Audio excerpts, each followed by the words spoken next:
Hello everyone, welcome to officer Bitiya. We are discussing daily current affairs and analysis. देखते हैं आज 26 January that is 26th of January के articles कौन से important है from UPSC point of view. So let's begin with the discussion. The first article is about चीरू 2Q22 naval drills. तो basically चीरू एक तरह का नेवल ड्रिल एक्सरसाइज है।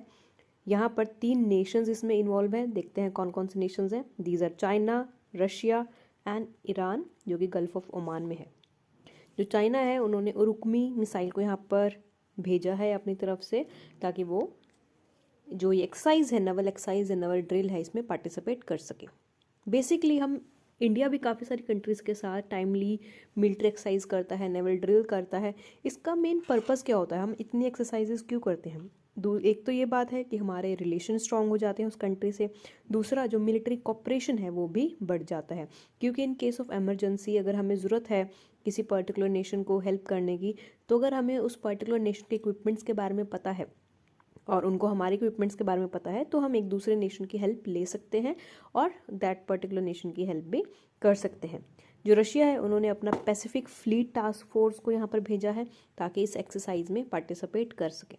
इसके अंदर क्या आ रहा है? इसके अंदर anti submarine warfare ship admiral Tributs आ रहे हैं एंड नाखिमोव मिसाइल क्रूजर भी इन्वॉल्व हो रहे हैं।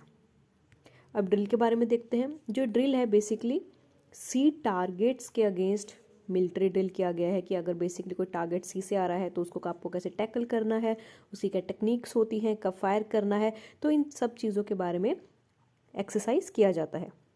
यहाँ पर टेक्निकल मैनूवरिंग पर भी काम किया जाता है। ऑल्सो एंटी पायरेसी ड्रिल पर भी काम किया जाता है, क्योंकि जो सी है वहाँ पर बेसिकली पायरेसी बहुत ज़्यादा होती है, लूटमार बहुत ज़्यादा होती है, इसलिए उनके अगेंस्ट कैसे खुद को प्रोटेक्ट किया जाए वो भी यहाँ पर काम किया जाता है। अब रशिया ऑन द ड्रिल्स देखते हैं। जो रशियन गवर्नमेंट है उन्होंने पहले अनाउंस किया था कि वो अपनी जो ड्रिल है, नेवल ड्रिल है, वो दुनिया के हर एक कोने में करेंगे, ताकि एक तरह से रिस्पॉन्सिबिलिटी आएगी, दूसरे नेशंस को जानने का मौका मिलेगा और उनकी हेल्प भी की जाएगी। रशिया ने यह भी अनाउंस किया है कि वो मेडिटेरियन सी में, Pacific Ocean, Atlantic Ocean and Okhotsk Sea में भी कंडक्ट करेंगे अपनी मिलिट्री एक्सरसाइज। उनके पास 60 से ज़्यादा एयरक्राफ्ट्स हैं एंड 140 वॉरशिप्स हैं जो कि तैयार हैं किसी भी एक्सरसाइज में पार्टिसिपेट करने के लिए। अब रशिया एंड बेलारूस देखते हैं। रशिया ने ऑलरेडी बेलारूस के साथ अपनी जो मिलिट्री ड्रिल है, नेवल ड्रिल है, वो कर ली है, जबकि यूक्रेन के साथ उनकी टेंशन्स चल रही है। वी नो क्रीमिया वॉर कब से चल रहा है, इतना पुराना है, जब से सोवियत यूनियन का डिसइंटीग्रेशन हुआ है तभी से क्रीमिया के ऊपर कॉन्फ्लिक्ट चल रहा है। यूक्रेन और रशिया भी आपस में कॉन्फ्लिक्ट हो रहे हैं बिकॉज यहाँ पर यूक्रेन के पीछे यूएस का सपोर्ट है, तो इनडायरेक्टली यूएस एंड रशिया ही आपस में लड़ाई कर रहे हैं। रशिया कोशिश कर रहा है कि यूएस के साथ समझौता किया जाए, कुछ पीस टॉक्स आए, कुछ नेगोशिएशंस आए, ताकि यहाँ पर शांति स्टैब्लिश किया जा सके। जो चाइना है, चाइना ने भी इसमें पूरा पार्टिसिपेट किया है इस ड्रिल में। उनकी रुकमी जो मिसाइल है वो एक तरह से मिसाइल डिस्ट्रॉयर है, जिसको 2018 में ही कमीशन किया गया है। एंड बेसिकली ये टाइप 052D डिस्ट्रॉयर है जो कि वर्टिकल लॉन्चिंग सिस्टम यूज़ करता है, जहाँ पर जो लॉन्चिंग सिस्टम होता है वो वर्टिकली आप मिसाइल को डायरेक्टली लॉन्च कर सकते हो। तो इस तरह से नई नई टेक्नोलॉजी होती है, मिसाइल सिस्टम्स होते हैं, जहाँ पर हर एक कंट्री अपनी टेक्निकल स्किल दिखाता है, मिलिट्री पावर दिखाता है पूरे वर्ल्ड को कि अगर आपको हमसे लड़ाई करनी है then you should be ready, कि हमारे पास जो वेपन्स हैं आप उससे लड़ने के लिए तैयार हो सके। यहाँ पर जो जो चाइना है वो combined diesel and gas proportion का भी यूज़ कर रहा है एंड जो भी इसका मिसाइल्स लॉन्च सिस्टम है वहाँ पर आप हेलीकॉप्टर को भी कैरी कर सकते हो। इसके पास active electronically scanned array radar भी है। बेसिकली एक तरह से यूएस का एजिस कॉम्पैक्ट सिस्टम है, उसी का ये कंटेम्प्रेरी वर्जन है। चाइना के पास सप्लाई शिप टाह्यू भी है जो कि 40 मराइन्स भी है एंड शिप बोर्न हेलीकॉप्टर्स भी हैं। तो यहाँ पर हर एक कंट्री अपनी मिलिट्री पावर का शोकेस करता है कि उनके पास कौन कौन से एसेट्स अवेलेबल हैं। अब रशिया के देखते हैं। जो वारियग है, जो रशिया के पार्टिसिपेट किया है, वारियग बेसिकली एक मिसाइल क्रूज़र है जो कि स्लावा क्लास का है एंड गाइडेड मिसाइल क्रूज़र है जिसको सोवियत यूनियन ने डिज़ाइन किया था, तो बेसिकली 1991 से पहले का है। एंड ये एंटी शिप रॉकेट क्रूज़र है जिसने इसी को बोरिस बुटामा जब हुआ था तब इसको सेंड किया गया था। तो बेसिकली रशिया ने अपनी मिलिट्री पावर का शोकेस किया है, अपना मिसाइल क्रूज़र को बताया कि हमारे पास वारयाग है जो कि हम यूज़ करते हैं in the need of act. तो अब देखते हैं इनकी लोकेशन। तो basically this is your Gulf of Oman and this is your Iran. तो आपको ध्यान रखना है ईरान गल्फ ऑफ ओमान में आता है, इराक नहीं आता, इराक पर्शियन गल्फ में आता है और ईरान गल्फ ऑफ ओमान में। So this is your India, this is China and ऊपर है आपका Russia. So these are the countries you should know. Arabian Sea, this is your Gulf of Aden, यहाँ पर ओमान है, यहाँ Yemen है। So just go through the map and boundaries. Iran किस किस को बाउंड्री कर रहा है, इधर है तुर्कमेनिस्तान, अफगानिस्तान, पाकिस्तान, इधर है इराक, ऊपर है Azerbaijan. Okay, now next is about electronic manufacturing vision document. तो गवर्नमेंट ऑफ इंडिया ने मैन्युफैक्चरिंग के लिए विजन डॉक्यूमेंट यहाँ पर निकाल दिया है। जैसे हमने एक विजन पहले डॉक्यूमेंट भी डिस्कस किया है, विजन @ 2047, जो हमारा 1 सेंचुरी हो जाएगा हमारी इंडिपेंडेंस को, उसको लेकर हमारा डॉक्यूमेंट था। तो मैन्युफैक्चरिंग सेक्टर को लेकर 5 साल का रोड मैप हमने यहाँ निकाला है। ऑल्सो मिनिस्टर ने एक डॉक्यूमेंट को रिवील किया है जिसका नाम है $300 billion sustainable electronics manufacturing and exports, जो कि इसका टारगेट है बाय 2026। तो इसको डिटेल में देखते हैं विजन डॉक्यूमेंट का क्या एम है। बेसिकली ये सेकंड पार्ट है डॉक्यूमेंट का। जो फर्स्ट पार्ट है वो नवंबर 21 में ऑलरेडी रिलीज हो चुका था, जिसको कहा गया था increasing India's electronic exports and share in GVCs। तो बेसिकली उसमें कहा गया था कि जो इंडिया का इलेक्ट्रॉनिक सेक्टर है उसमें हमें एक्सपोर्ट्स को बढ़ाना है, क्योंकि इंडिया का टेक्नोलॉजिकल सेक्टर बहुत डेवलप्ड है। तो अगर हम एक्सपोर्ट करेंगे तो हमारा फॉरेन एक्सचेंज कंट्री में ही आएगा। तो अब देखते हैं ये सेकंड डॉक्यूमेंट है ये क्या बोलता है। जो सेकंड डॉक्यूमेंट है ये प्रिडिक्शन देता है कि कैसे जो इंडिया के पास प्रोडक्ट्स है वो इंडिया को ट्रांसफॉर्म कर देगा मैन्युफैक्चरिंग इंडस्ट्री में, कि हमारा जो मैन्युफैक्चरिंग सेक्टर है वो कितना ज़्यादा ग्रो हो जाएगा। एंड एक प्रिडिक्शन है कि हम उसको $300 बिलियन में ग्रो कर लेंगे। और जो करंट ट्रेड वैल्यू है मैन्युफैक्चरिंग सेक्टर की, दैट इज $75 बिलियन। जो प्रोडक्ट है वो कुछ टाइप्स ऑफ प्रोडक्ट को लिस्ट करता है जो कि इलेक्ट्रॉनिक्स की ग्रोथ को ग्रो करने में हेल्प करेगा, जैसे कि कंज्यूमर इलेक्ट्रिक्स है, IT hardware, mobile phones, auto electronics, telecom equipment, hearable electronic accessories, wearable electronic accessories, LED lighting, industrial electronics. तो these are the types of electronics items जो हमारे मैन्युफैक्चरिंग सेक्टर में बहुत ज़्यादा चल रहे हैं, जिनकी डिमांड बहुत है। एंड अगर इसमें थोड़ा इंडिया और ध्यान दे तो हमारा जो एक्सपोर्ट है इन आइटम्स का बहुत बढ़ जाएगा। जो मोबाइल सेक्टर है वो भी 40% ग्रोथ को कंट्रीब्यूट करता है मैन्युफैक्चरिंग सेक्टर की। इसलिए हमारा जो मेन एम है वो यही है कि अपनी प्रोडक्शन को हमें बढ़ाना है $100 बिलियन, क्योंकि अभी जो हमारी प्रोडक्शन है वो सिर्फ $30 बिलियन है, जिसको हमें $100 बिलियन तक लेकर जाना है। तो ये हमारे टारगेट्स हैं जो हमें अचीव करने हैं। अब मिशन देखते हैं इसका। जो सेकंड डॉक्यूमेंट है वो न्यू कस्टमर्स के ऊपर बात करता है, न्यू मार्केट्स को, क्योंकि हम ओल्ड कंज्यूमर बेस लेकर नहीं चल सकते, हमें नया कंज्यूमर बेस बनाना पड़ेगा, नई मार्केट्स ढूंढनी पड़ेंगी ताकि हम अपना सामान बेच सकें। और जो ग्लोबल वैल्यू चेन है उसके अंदर इंडिया का मैन्युफैक्चरिंग सेक्टर की रोल प्ले कर सकता है, क्योंकि जो ग्रोथ है इलेक्ट्रॉनिक मैन्युफैक्चरिंग की वो 2 फैक्टर से गवर्न होती है, जैसे कि growth and diversification of global value chains and growth of digital consumption. भी इंपॉर्टेंस देखते हैं। अब हमने टारगेट्स तो बता दिए कि हमें अचीव करना है, अब इसका इंपॉर्टेंस क्या होगा। जो हमारी डोमेस्टिक इलेक्ट्रॉनिक मार्केट है वो $180 बिलियन तक 5 ईयर्स में टारगेट है कि हमें इसको पहुंचाना है, क्योंकि अभी सिर्फ $65 बिलियन तक है। एंड बात की जा रही है कि हमारा जो इलेक्ट्रॉनिक मैन्युफैक्चरिंग सेक्टर है उसको 2nd या 3rd रैंक दिलाना है बाय 2026। ये भी टारगेट हमने यहाँ पर दिया हुआ है, क्योंकि अभी जो हमारा करंटली टारगेट चल रहा है वो $15 बिलियन है, जिसमें से $300 बिलियन एक्सपोर्ट्स को काउंट करते हैं, जो कि हम भी बात कर रहे हैं कि वो 120 बिलियन बाय 2026 पहुंच सके। So these are the targets.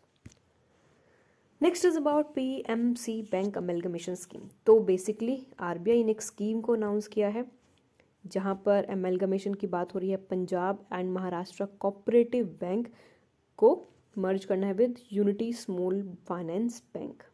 तो यहाँ पर अमलगमेशन की बात हो रही है। हमने पहले भी इतने सारे बैंक्स का अमलगमेशन किया है ताकि स्ट्रीमलाइन हो जाए हमारा बैंकिंग सिस्टम। अब हाइलाइट्स देखते हैं। जो फाइनल स्कीम है वो यही बात करती है कि जो स्टार्टअप के पे आउट्स होते हैं डिपॉजिटर्स के, वो 5 लाख तक बैलेंस में रहते हैं 1 साल के अंदर, जबकि जो ड्राफ्ट स्कीम थी उसमें 2 साल का प्रोविजन था।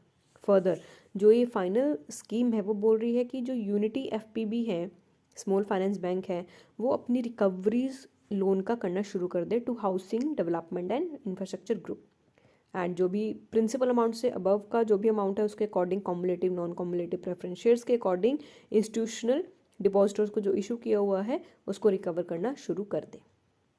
जो अमलगमेशन है वो जैसे ही नोटिफिकेशन आएगी जनवरी 25 से स्टार्ट हो जाएगा।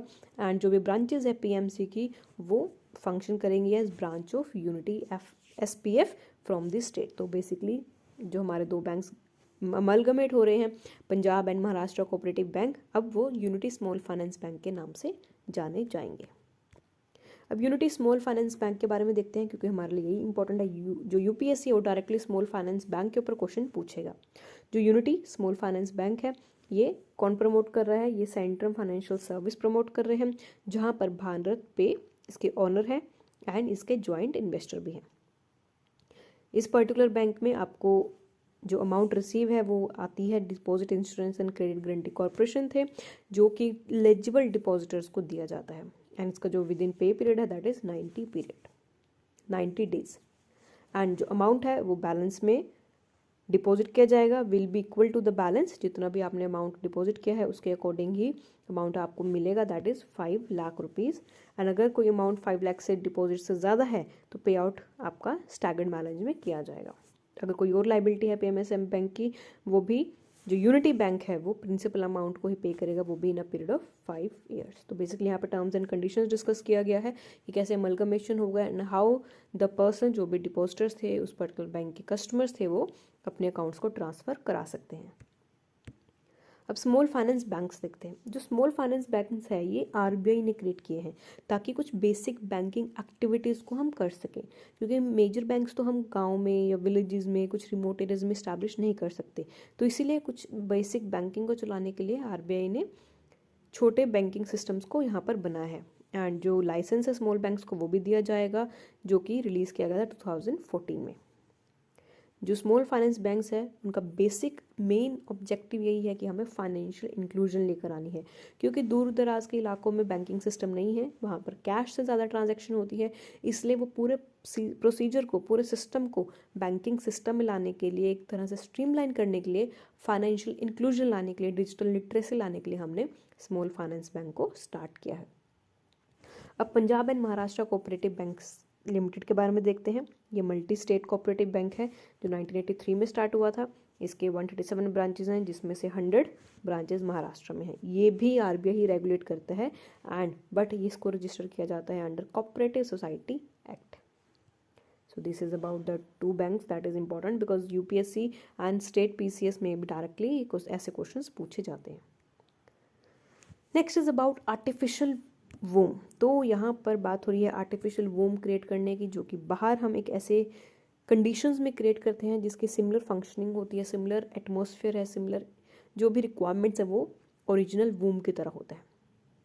तो जो CEO of Tesla Elon Musk, founder of Ethereum Vitalik Buterin and founder of e commerce platform that is Gumroad Sahil Lavingia, उन्होंने कहा है कि हमारा पॉपुलेशन कितनी ज़्यादा बढ़ रही है एंड हम यूज़ कर सकते हैं आर्टिफिशियल वॉर्म का इस पर्टिकुलर जो पॉपुलेशन कोलैप्स है उसको टैकल करने में। तो बात करते हैं काम कैसे करता है, होता कैसे है।